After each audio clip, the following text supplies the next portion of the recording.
வணக்க நண்பர்களே, புதிதாக மாந்திரிகம் கற்றுக்கிறவங்களுக்காக அந்த பதிவை நான் போடுறேன்.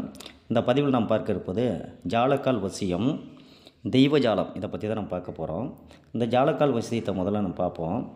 இந்த ஜாலக்கால் வசியம் என்பது குடுகுடுப்பக்காரவங்க இருக்காங்கல்ல, அவங்களுடைய பெண்கள் எல்லாம் இந்த ஜாலக்கால் வசியம் பண்ணி தான் வீடு வீடாக வந்து சில விதமான அற்புத வேலைகளை செய்வாங்க, குறி சொல்லுவாங்க, மற்ற வேலைகள்லாம் பண்ணுவாங்க. இதை பார்க்குறதுக்கு மிகப்பெரிய ஒரு அற்புதமான விஷயமா இருக்கும். அதெல்லாம் இப்போ உள்ள பெண்களுக்கு தெரியறதும் இல்லை. ஆனால் சில பேர் தெரிஞ்சவங்க இருக்காங்க.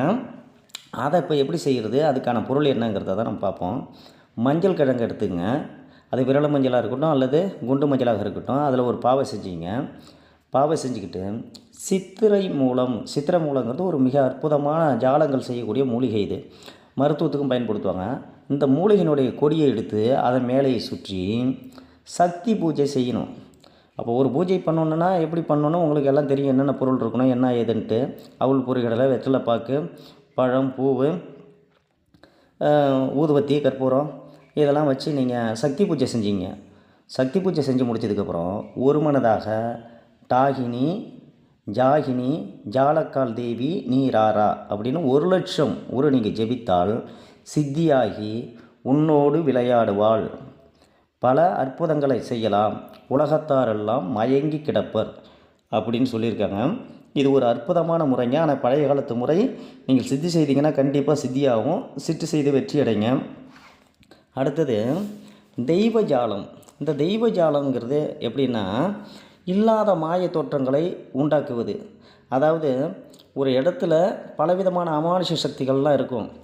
அதை வந்துட்டு கண்ணுக்கு நேராக காட்டக்கூடிய ஒரு அற்புதமான கலை தான் இது. எல்லா இடத்துலையும் காட்ட முடியாது. கோயில்கள், அப்புறம் மாட மாளிகைகள், இப்படி ஒரு பிரம்மாண்டமான இடத்துல தான் இதை நீங்கள் காமிக்க முடியும். இதுக்கு தேவையான பொருள் என்னன்னாக்கா சிறுமுன்னை அப்படிங்கிற மூலிகை.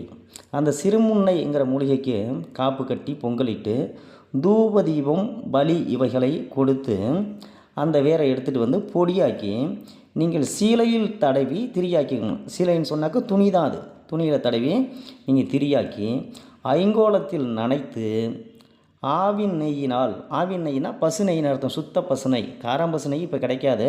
சுத்த பசு நெய்யினால் நீங்கள் தீபம் ஏற்றி கோயிலுக்குள்ளோ அல்லது மாளிகைக்குள்ளோ நீங்கள் விளக்கேற்றினீங்கன்னா தேவர்கள் எல்லாம் கண்ணில் பறக்கக்கூடிய அங்கே இடத்தில் உள்ள அனைத்து தெய்வ அமானுஷ சக்திகள் அனைத்தையும் நீங்கள் கண்ணில் பார்க்க முடியும். எத்தனை விதமான தெய்வங்கள் இருக்குது, நீங்கள் எந்த தெய்வத்தை வணங்குறீங்களோ அந்த இடத்துல என்ன தெய்வம் இருக்கோ எல்லாத்தையும் நீங்கள் கண்ணால் பார்க்க முடியும். திரியை அணைத்தால் அனைத்தும் மறைந்து போகும். இது ஒரு அற்புதமான கலை.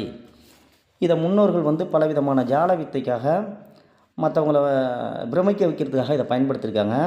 இது ஒரு அற்புதமான கலை. இதுக்கு தேவைப்படக்கூடிய மூலிகை சிறுமுன்னை மூலிகை எங்கேயும் நமக்கு கிடைக்கும். அதுக்கு நான் சொன்ன வழிமுறைகளில் நீங்கள் காப்பு கட்டி எடுத்து நீங்கள் பலி கொடுத்து இதை நீங்கள் பயன்படுத்திங்கனாக்கா கண்டிப்பாக இந்த விஷயமும் அற்புதமான பலனை கொடுக்கும், அற்புதமாக வேலை செய்யும். இதை நீங்கள் பயன்படுத்தி பாருங்கள். அடுத்தடுத்த காணொளியில் சந்திப்போம். நன்றி, வணக்கம்.